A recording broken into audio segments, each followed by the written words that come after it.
Welcome to economics in easy way. इससे पहले हम लोग चैप्टर 7 कंप्लीट कर चुके हैं। So today we will start chapter 8 that is concept of cost. Chapter 8 कौन सा आपका? Concept of cost. तो कॉन्सेप्ट ऑफ कॉस्ट चैप्टर देखेंगे। तो सबसे पहले हम देखते हैं कि कॉस्ट क्या होता है। कॉस्ट क्या होता है, तो आइए स्टार्ट करते हैं। कॉस्ट क्या होता है? Cost refers to the expenditure incurred by a producer on the factor as well as non-factor inputs for a given output of a commodity. Cost means होता है cost of production, means cost involved on the production of a commodity। यानी कि कोई भी चीज़ हम goods, कोई भी commodity produce करते हैं तो उस पर कितनी कॉस्ट लगती है, वो फैक्टर और नॉन फैक्टर। यानी कि जैसे पेन लगा तो पेन में रॉ मटेरियल लगा होगा, इसमें लेबर लगा होगा, तो बहुत सारी चीज़ें मिलके बनती है कॉस्ट। अब कॉस्ट के टाइप्स होते हैं, एक्सप्लिसिट कॉस्ट और इम्प्लिसिट कॉस्ट। तो देखते हैं एक्सप्लिसिट कॉस्ट क्या होती है ना। बहुत बार क्या होता है, कॉस्ट और प्राइस को लोग एक ही तरीके से देखते हैं, क्योंकि कॉस्ट और कॉस्ट प्राइस अलग होती है और मार्केट प्राइस अलग होती है। तो लोग कई बार गलत बोलते हैं कि सपोज ये पेन लेने गए, शॉप पे गए, तो बोलते हैं बताइए इसकी कॉस्ट क्या है, फिर दुकान वाला कहता है 10 रुपये का है। तो वो एक्चुअली वो उसकी कॉस्ट नहीं बता रहा होगा। वो उसकी कॉस्ट क्यों बताएगा? कॉस्ट तो मैन्युफैक्चरर को पता होता है, जो कॉस्ट जो उसको मैन्युफैक्चर करता है। अब वो कॉस्ट प्राइस पे तो कभी सेल नहीं करेगा, क्योंकि कॉस्ट प्राइस में ऐड होता है क्या? Profit.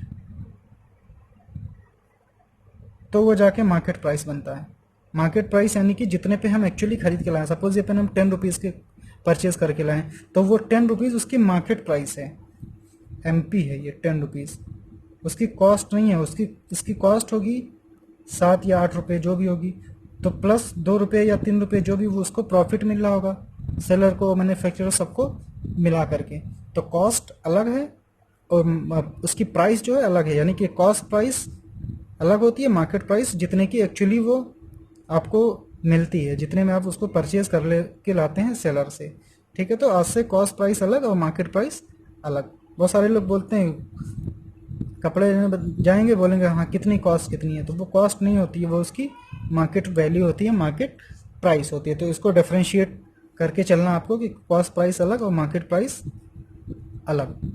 Cost price means cost of production, कि इस चीज़ को बनाने में कितनी कॉस्ट आई है, और जितने में बनाने की कॉस्ट आई है उतने में तो कोई सेल करेगा नहीं, उसको प्रॉफिट कर चाहिए। जितने में बनाएगा उतने में बेच देगा, तो उसका क्या प्रॉफिट होगा?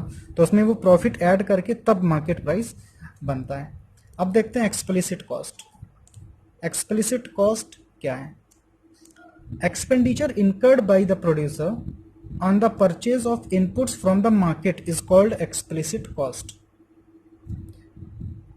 यानी कि एक्सपेंडिचर, प्रोड्यूसर का एक्सपेंडिचर उस चीज़ पे जो वो मार्केट से परचेज करता है, मतलब ऐसे इनपुट्स। अब इनपुट्स में क्या हो जाएगा?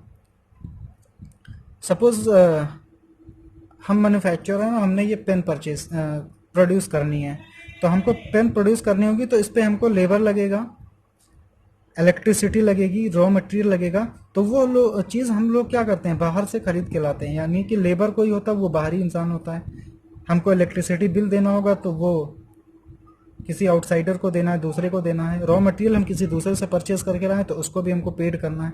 तो ये सब क्या हो जाएगा? Explicit cost. एक्सप्लिसिट कॉस्ट, इसको आउट ऑफ पॉकेट कॉस्ट बोलते हैं, यानी कि जो हम किसी आउटसाइडर्स को पे करते हैं। एक्सप्लिसिट कॉस्ट यानी कि जो हम आउटसाइडर्स को पे करते हैं। For example wages paid to the workers, को जो भी लेबर है अपने यहाँ काम कर रहे हैं, वर्कर्स को जितना भी वेजेस पेड कर रहे हैं वो होता है explicit cost. Payment of electricity bill, electricity bill अगर हम पेड कर रहे हैं तो वो भी क्या है? एक्सप्लिसिट कॉस्ट है। ठीक है, क्लियर है कॉन्सेप्ट एक्सप्लिसिट कॉस्ट का? Expenditure incurred by the producer on the purchase of input from the market is called explicit cost. यानी कि मार्केट से हम कोई चीज़ परचेज करके लाते हैं, उस पर जितना भी हमारी कॉस्ट इन्वॉल्व होती है that is called explicit cost. अब देखिए एक्सप्लिसिट कॉस्ट देख लिया, अब देखते हैं इम्प्लिसिट कॉस्ट। तो इम्प्लिसिट कॉस्ट क्या होता है? It is the estimated expenditure on the use of self owned inputs is called implicit cost. Self owned inputs का मतलब क्या है? सपोज हम ये पेन बना रहे हैं और जिस बिल्डिंग में ये हम पेन बना रहे हैं वो हमने अगर रेंट पे ले रखा है तो वो एक्सप्लिसिट कॉस्ट हो जाएगी। लेकिन ये बिल्डिंग अगर हमारी अपनी है, ये ओन बिल्डिंग है, तो इसकी एक एस्टिमेटेड रेंट होगी कि अगर ये बिल्डिंग हम किसी और को रेंट पे देते तो हमको 10,000 पर मंथ मिलेगा।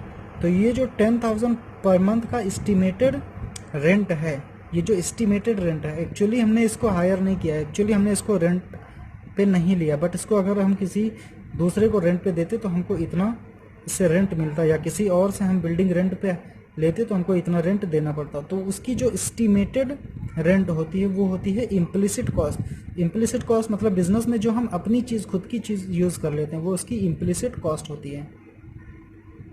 सपोज आपकी जनरल स्टोर है तो आप उसमें चावल बेचते हैं, गेहूँ बेचते हैं। अब चावल अगर आपने खुद का ही बेच दिया अपने घर का तो वो क्या होगा, उसकी इम्प्लिसिट कॉस्ट होगी। ठीक है। अगर आप पेन बना रहे हैं, उसमें लेबर आप नहीं रख रहे हैं, लेबर खुद ही आप काम कर ले रहे हैं, तो वो उसकी क्या हो जाएगी, इम्प्लिसिट कॉस्ट। अगर किसी आउटसाइडर को पे कर रहे हैं तो एक्सप्लिसिट कॉस्ट। आउटसाइडर को पे नहीं कर रहे हैं, अपनी खुद की चीज़ यूज़ कर रहे हैं, तो दैट इज़ इम्प्लिसिट कॉस्ट। इसके एग्जाम्पल अगर हम देखें तो estimated rent on entrepreneurs old building, जो हमने पहले बता दिया कि एंटरप्रेन्योर यानी जो बिजनेसमैन है उसकी अपनी बिल्डिंग अगर है तो उसकी एक एस्टिमेटेड रेंट होगी। उसके बाद estimated interest on entrepreneurs own capital, अगर एंटरप्रेन्योर्स ने यानी कि बिजनेसमैन ने कैपिटल जो लगाई है उसका एस्टिमेटेड इंटरेस्ट, यहाँ पे एक्चुअल नहीं है, एस्टिमेटेड है। अब हम बात करते हैं टोटल कॉस्ट की। तो टोटल कॉस्ट कैसे आती है, एक्सप्लिसिट इम्प्लिसिट। अब यानी कि जस्ट सपोज ये पेन बनाया तो पेन बनाने में हमारी 10 रुपीज़ की कॉस्ट आ गई, तो 10 रुपीज़ में 2 टाइप की कॉस्ट होगी। इस पेन को बनाने में 2 टाइप की कॉस्ट होगी, एक्सप्लिसिट कॉस्ट होगी और प्लस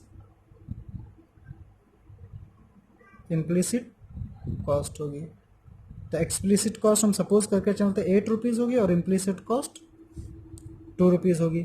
तो ये 8 + 2 मिला के तब जाके 10 रुपीज़, ये अपना 10 रुपीज़ तब बनता है। यानी कि टोटल कॉस्ट का फॉर्मूला हमको यहाँ से पता चल गया कि total cost is equal to explicit cost plus implicit cost. Total cost कैसे आ जाए, एक्सप्लिसिट कॉस्ट और इम्प्लिसिट कॉस्ट को ऐड करने के बाद हमको पता चल जाएगा।